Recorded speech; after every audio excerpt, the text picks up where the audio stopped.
할렐루야. 목요일 새벽에 오신 우리 성도님들 환영하고 축복합니다. 우리 서로 인사하실까요? 반갑습니다. 켄 집사님도 오셨네요.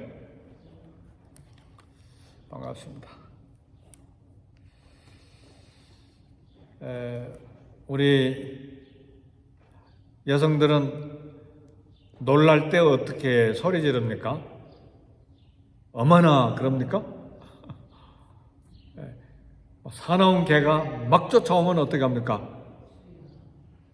엄마! 하고 도망갑니까?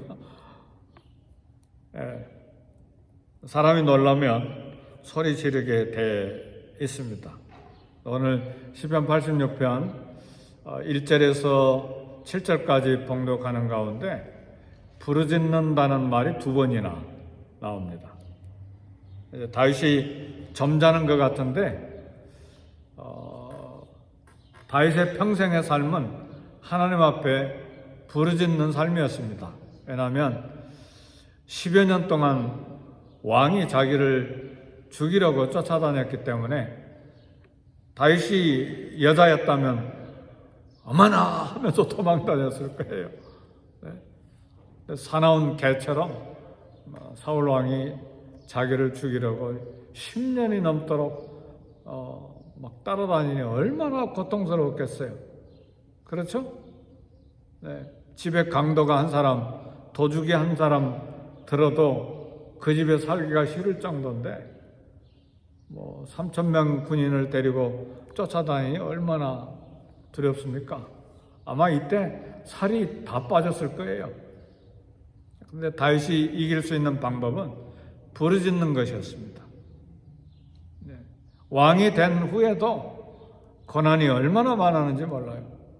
아들이 자기를 죽이려고 반란을 일으켰으니 얼마나 고통스럽습니까? 다윗이 위대한 왕이고 믿음이 좋은 사람이었지만 그의 삶을 보면 평안한 때가 그렇게 많지 않았습니다. 고통이 많았고 고난이 많았고 환난이 많았기 때문에 어떤 면에서 그래서 겸손하고 그래서 영성이 깊어지고 그래서 하나님 앞에 간절한 평생 동안 다윗의 삶은 농담이 아니었어요. 농담한 적이 없었어요. 진지했습니다. 고난이 그렇게 다윗의 인격과 영성을 만들었다. 그렇게 생각할 수 있습니다. 부르짖는다는 말은 큰 소리로 외친다는 말입니다. 다윗은 이런 고난의 위기의 상황 속에서 외쳤습니다. 우리 그리스도인들도 위기를 만나면 하나님을 향한 간절한 부르짖음으로 나타납니다. 하나님께 부르짖는 길밖에는 살 수 있는 길이 없기 때문에 부르짖게 돼 있어요. 그 부르짖음이 큰 목소리로 외치는 것도 부르짖음이지만 어떤 목사님은 간절하게 기도하는 걸 어떻게 이야기하냐면 막 손을 꽉 쥔다는 것이죠. 집에 손님 대접하는데 3살짜리 4살짜리 꼬마애가 막 떠들고 음식을 손으로 잡고 막 그러니까 엄마가 막 큰 소리로 막 나무랄 수는 없잖아요.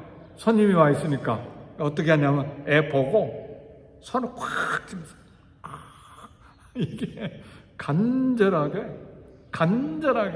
이야기하는 태도라 그렇게 이야기를 해요. 우리는 부르짖든지 어떤 자세든지 하나님 앞에 간절하게 기도하게 됩니다. 왜냐하면 하나님 외에는 이 고난, 고통의 환난의 문제를 벗어날 길이 없기 때문에 그래서 부르짖는 것이죠. 부르짖었던 때를 다 잊었습니까? 고통의 때가 다 지났습니까? 아니요. 여전히 우리에게 부르짖어야 될 그런 상황들이 우리에게 다가옵니다. 오늘 1절에서 3절 말씀 보니까 여호와여 나는 가난하고 궁핍하오니 주의 귀를 기울여 내게 응답하소서. 그리고 3절에 내가 주여 내게 은혜를 베푸소서. 내가 종일 주께 부르짖었나이다. 가난하고 궁핍할 때에 부르짖었다고 했는데, 가난하고 궁핍한 것은 경제적으로 어려운 것도 그런 상황이지만 고통스러운 때에, 그리고 억압을 당할 때에, 그리고 또 하나 우리 성도들이 영적으로 쇠약해졌을 때에 우리는 부르짖어야 합니다. 다윗이 이처럼 부르짖었습니다. 어떻게 부르짖었느냐? 종일 3절에 보니까 내가 종일 주께 부르짖나이다. 그래서 하나님 앞에 간구하는 사람들은 아침에도 기도하고 점심에도 기도하고 오후에도 기도하고 밤에도 기도하는 거예요. 또 길을 갈 때도, 일을 할 때에도, 화장실에 들어갈 때도 끊임없이 주여, 주여, 주여 부르짖을 수밖에 없어요. 사람은 자기가 건강하고 소유가 넉넉하고 사업이 잘 되고 그러면 하나님을 찾지 않습니다. 우리의 본성이에요. 게으름의 본성이에요. 누가 간절히 기도합니까? 믿음이 좋아서도 간절히 기도하지만 그 마음 깊은 속에 하나님 앞에 부르짖어야 될 기도 제목이 있기 때문에 간절한 거예요. 그때에 하나님이 가까이 계실 뿐만 아니라 믿음의 뿌리가 막 깊게 내려갑니다. 막 깊게 믿음의 뿌리가 내려가고, 그런 때에는 하나님을 찾기 때문에 죄가 멀리 도망가게 되어 있습니다. 우리는 경제적인 궁핍 때문은 아니라 영혼의 쇠약함을 만날 때에 목마름을 가지고 하나님 앞에 부르짖어야 됩니다. 그래서 어떤 면에서 좋은 환경이 무너지고 흔들릴 때, 이때야말로 하나님이 우리에게 주신 놀라운 축복의 기회이기도 합니다. 세상 것은 흔들리지만 하나님에 대한 중심이 똑바로 서는 기회가 되기 때문에 그렇습니다. 다윗은 오늘 두 번째 보니까 죄가 무거울 때에 부르짖었습니다. 5절 말씀 보니까 주는 선하사 사죄하기를 즐거워하시며 주께 부르짖는 자에게 인자함이 후하심이니이다. 죄의 무거움에 짓눌릴 때 누구나 다 하나님께 부르짖어야 합니다. 죄처럼 사람을 깊게 상처를 주고 쓰라린 아픔을 주는 것도 없습니다. 세상 사람을 두고 하는 말이 아니에요. 우리 크리스천들이죠. 우리 크리스천들은 죄를 지을 때에 깊은 상처를 받아요. 영혼이 너무너무 아파요. 우리 주님 앞에 내가 이런 죄를 범하다니.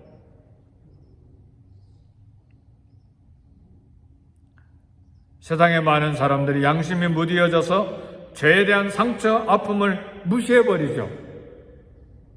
그리고 자유를 얻기 위해서 마음대로 생각해버리죠. 그러나 우리 크리스천들은 죄에 대해서 무감각하지 않습니다. 상처의 아픔이 클 때에 부르짖습니다. 그래서 다윗은 5절에도 또 한 번 주는 선하시며 사죄하기를 즐거워하시며 주께 부르짖는 자에게 인자하심이 후하시도다. 사랑하는 성도 여러분, 우리 주님이 이처럼 아픈 통회하는 마음을 가지고 상처를 가지고 하나님 앞에 부르짖을 때에 인자하심이 후하시기 때문에 내가 여기 있다, 그렇게 응답을 하십니다.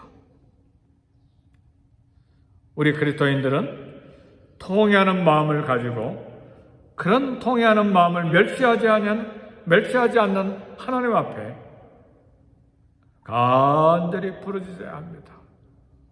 어느 때라도, 어느 순간에라도 부르짖을 때에 하나님이 그리스도의 피로 씻으시고 위로를 주시고 평강을 주십니다. 마지막 하나 더, 오늘 7절의 말씀을 보니까 거기 또 한 번 우리 다 같이 한번 읽어봅시다. 7절 시작. 나의 환난 날에 내가 주께 부르짖으리니 주께서 내게 응답하시리다. 또 한 번 부르짖는다는 이야기를 하는데, 환난 때에 부르짖어야 합니다. 고난을 당할 때에 부르짖어야 합니다.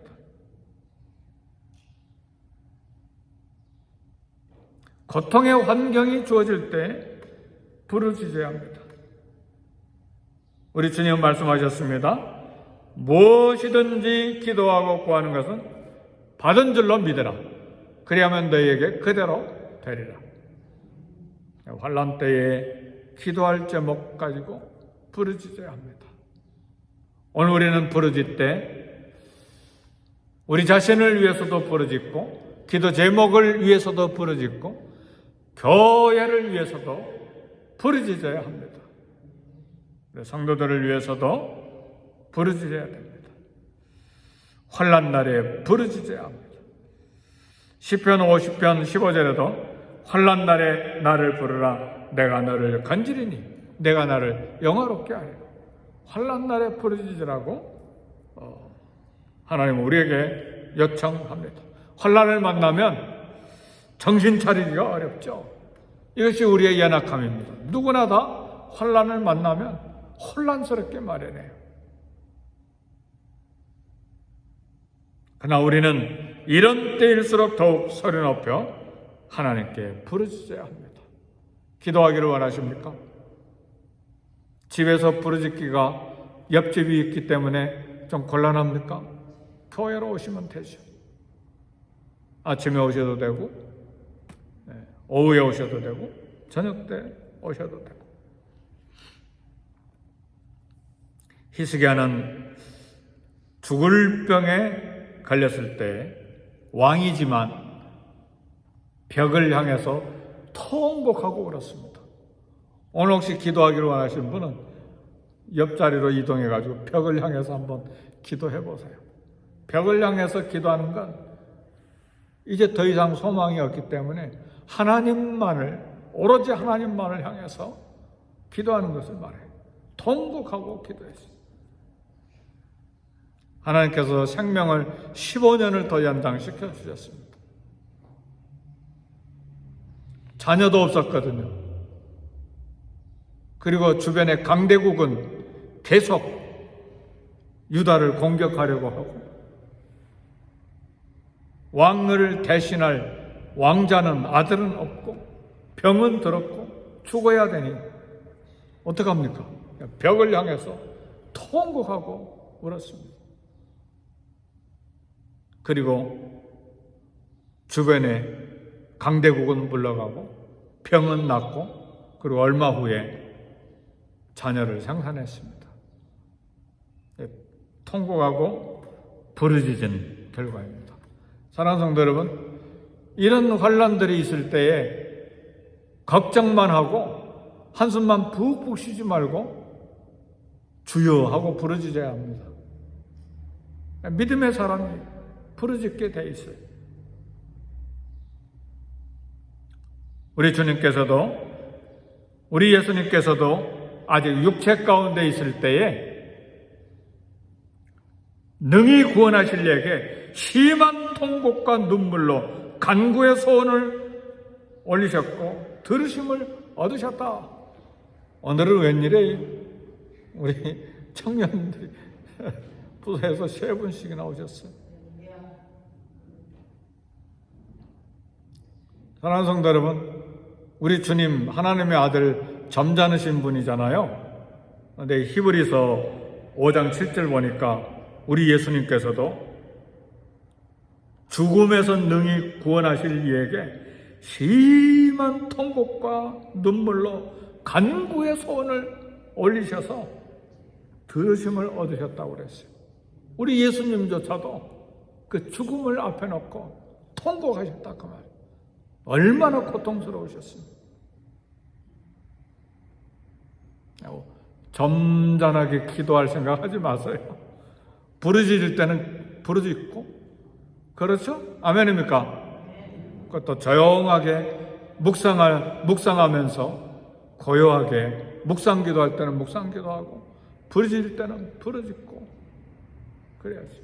예수님의 제자들도 배를 타고 갈릴리 지나갈 때 예수님 주무시는데 막 풍랑이 몰아치니까 막 소리 질리면서 주여 우리가 죽게 되었나이다 부르짖잖아요. 부르짖는 것은 최악의 상황에서 하나님의 구원을 호소하는 최선의 방법입니다. 부르짖는 기도를 들으십니다.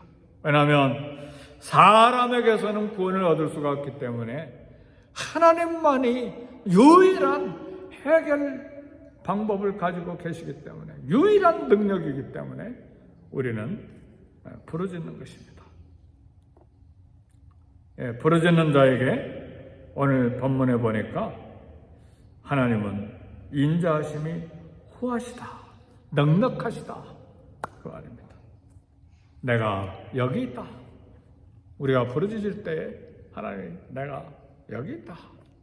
오늘 이 아침에 우리 부르짖고 기도하되 나만을 위해서 부르짖지 말고 교회를 위해서 부르짖고 주변의 성도들을 위해서 부르짖고 전쟁 중에 있는 우크라이나, 러시아를 위해서 부르짖고 미국의 타락해가는 도덕적으로, 윤리적으로 우리가 생각한 것보다 훨씬 더 심각하게 도덕적으로, 윤리적으로 타락해가고 있는 미국을 위해서도 기도하시고 고고 한국을 위해서도 기도하시고 나라가 부자가 되는 게 다 좋은 것이 아닙니다. 그만큼 경제적인 부여가 인간의 타락의 길로 가게 만드는 기회가 되기도 하기 때문에 부르짖어야 돼. 돈이 많아도요, 돈을 컨트롤하고 다스릴 수 있는 믿음과 그런 능력이 있어야 됩니다. 그러지 못하면 이제 그 부여가, 그리고 그 얻은 권력이 우리를 타락하게 만듭니다. 그래서 우리는 무엇을 구할 때에 그것을 능히 다스리고 그리고 통제할 수 있고 절제할 수 있는 능력까지도 구해야 됩니다. 건강이 넘칩니까? 건강 가지고 범죄할 수도 있잖아요. 그 건강 통제하고 절제하고 다스릴 수 있는 능력까지도 구해야 합니다. 그래야 안전합니다. 그래서 성령께서 말할 수 없는 탄식으로 우리를 위해서 간구하시는 은혜가 우리에게 있는 것입니다. 가난하고 궁핍하고 고통과 억압, 믿음이 낭떠러지게 떨어지는 쇠약할 때에 부르짖어야 되고, 죄가 무거울 때에 부르짖어야 되고, 환난 때에 부르짖을 때 우리 주님이 인자하심이 후하시기 때문에 우리 기도를 들으시고 내가 여기 있다 응답하시는 하나님 이 아침에 만날 수 있기를 바랍니다. 우리 다 같이 주의 이름 3번 부르시고 함께 기도하겠습니다. 주여! 주여! 주여! 하나님 아버지, 다윗이 가난하고 궁핍할 때에 부르짖고 재침이 무거울 때에 부르짖었고 환난 때에 부르짖었습니다. 이 아침에 저희들도 하나님 앞에 간절한 기도 제목을 가지고 하나님 앞에 간구합니다. 우리 자신을 위하여, 자녀들을 위하여, 그리고 교회를 위하여, 성도들을 위하여, 이 땅 미국과 고고 한국을 위하여 하나님 앞에 부르짖고 우크라이나와 러시아의 전쟁의 현장을 놓고 부르짖고 우리 영혼의 목마름과 갈증을 위하여 부르짖을 때 응답받는 이 시간 되게 해주시고 우리의 기도에 귀를 기울이시고 후하게 인자하심이 후하심으로 응답하시는 하나님 우리 영혼이 소생되게 하시고 우리 환경이 새롭게 주의 거룩함으로 변화되게 하시고 하나님 주님 앞에 감사하고 찬양하며 예배하며 헌신하는 아름다운 환경으로 변화되는 은총을 허락해 주시고 뜨거운 마음으로 주님을 섬기는 복된 우리 영혼들이 되도록 은혜를 베풀어 주옵소서.